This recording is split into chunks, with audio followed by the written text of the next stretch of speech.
Hello everyone, it's been quite a while and I'm just gonna show you a little bit of the new toy I'm making. I'm not sure if it's gonna be a real game or not. For now it's just a toy and I always wanted to do some sort of simulation game.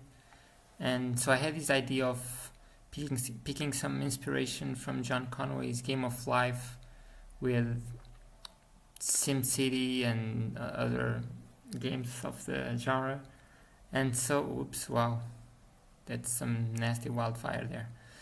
So I've been working on this game called Blocks of Life, which essentially started from the idea of mimicking the game of life, but instead of just using cells, using nature elements. So, and the way those cells will interact with each other are not always the same way.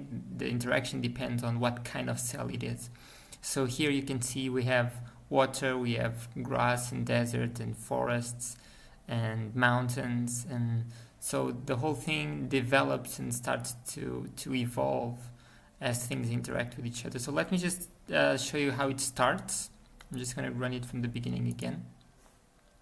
So it begins with the first era. The first era, this is like stages in a game. The first era, it's like TerraGen. So we're generating the terrain, the planet, the world of the game. So in each era, there are a particular limited set of tiles, of cells that you can use. So in this beginning phase, you will have access to a lot of water and volcanoes because they're responsible for generating a lot of the land mass.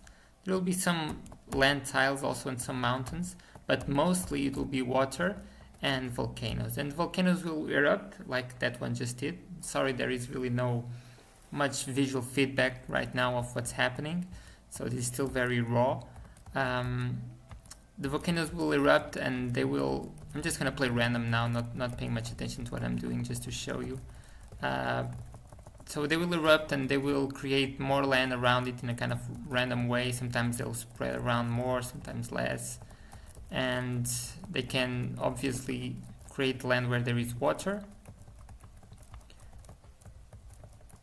And they can also create fires, which at this point in the game are not very concerning because we don't have anything worth burning yet. So the fire immediately goes away.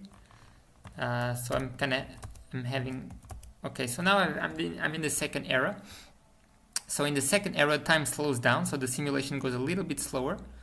And the second era, you have access to other cell types. So you can see here, for example, life evolves. So when you have a lot of water, and we can call these, just ground or terrain or land, then you can start having these grasslands. And they will eventually start spreading out. They will start where there is more water and then spreading out to take over the desert areas, unless of course there is no water available, and then some parts will retain the desert. And when there is a lot of water, they can also create marshes or swamps. And well, this part of the simulation is still very raw. And I'm still deciding what to do with it. So the idea would be that in the first stage there is no life, in the second stage life is introduced, and then in the third and fourth era life evolves. So in this second stage, the idea now is this is just template, just boilerplate code.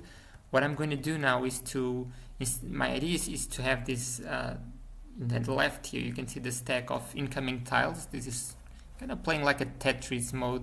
As they come, you place them, so you cannot just pick what you want to place. You have to follow what the game gives you, so that's a bit of a challenge here. And now there will be not only tiles but also elements that you can place on top of the tiles. So in era 2, for instance, sometimes you'll have disasters that you have to place, like right now I have a fire, and fire I cannot place outside the map, I have to place it inside. So depending on where I place them, it will create fire and eventually create some damage.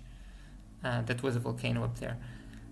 And then, so the idea is to use this placement of items on top of the tiles to have like seed packs or biological seed packs. So you will place life forms, very tiny life forms, on tiles. So if you place them, let's say, on a desert tile, nothing will happen. But if you place in water, that life will develop and will eventually go to land, and then grass will appear. So that's how the second era will play out. At least that's what I'm planning to do right now. And then when you go to the third era, then you can place more evolved life forms, and life forms will evolve eventually to animals and then to human beings, probably to give rise to villages and then cities in a later era. And then I'm not exactly sure of where I'm going with this, what will be the end goal or not. So I'm still having a lot of open-ended questions of how I want this to be played out. So I'm also coding a lot of options that can be tweaked very easily to allow for different play modes. Like for instance, right now the map, you cannot place anything outside the map, but I can easily let you place things outside the map. Right now the map is in a expand mode, so you have to always place in the edge of a pre-existing tile, but this can be tweaked. And I can also turn off this Tetris mode so you can play more freely, like a sandbox simulation. Because I'm not sure if this balance between simulation and kind of strategy arcade will play out well. I'm not sure. I really like simulation games, but I think simulation needs a more slow pace of playing.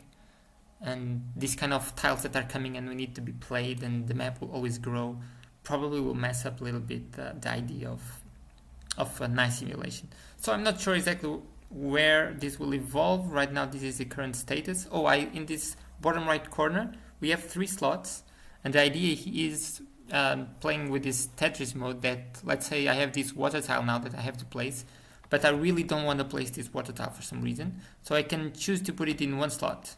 So this will temporarily hide it away, and then I can use it later, and I can do this 3 times.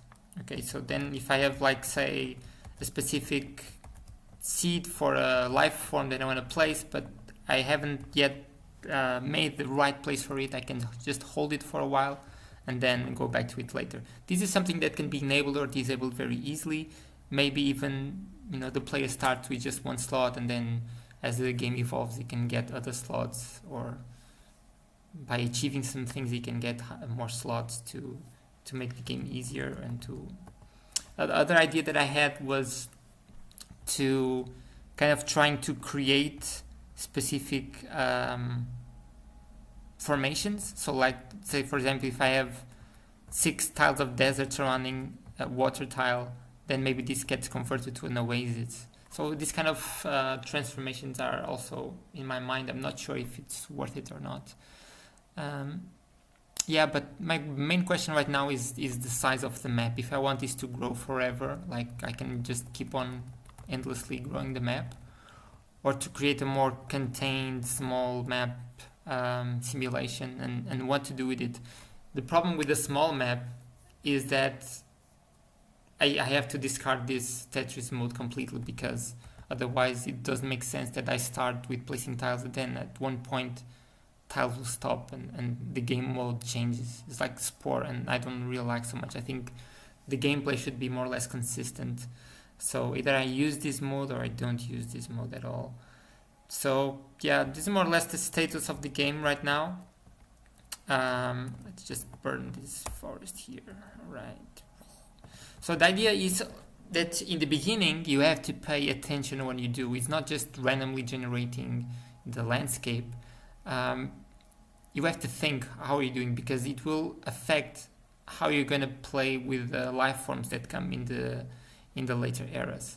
So for instance, I mean, even with the fires, it's easy to understand. If I have a big open area that will be all grass and forest, and will have a really large size to cover the map, then if a fire comes, it can wipe out the huge area of the map, and I cannot do anything about it. So placing water and mountains, because mountains and water are immune to fire, so this will allow me to create spots in the map that are isolated in a way from certain spots. So this will play out as a defense from dangers, but also to protect certain species from another species. So that's more or less the idea.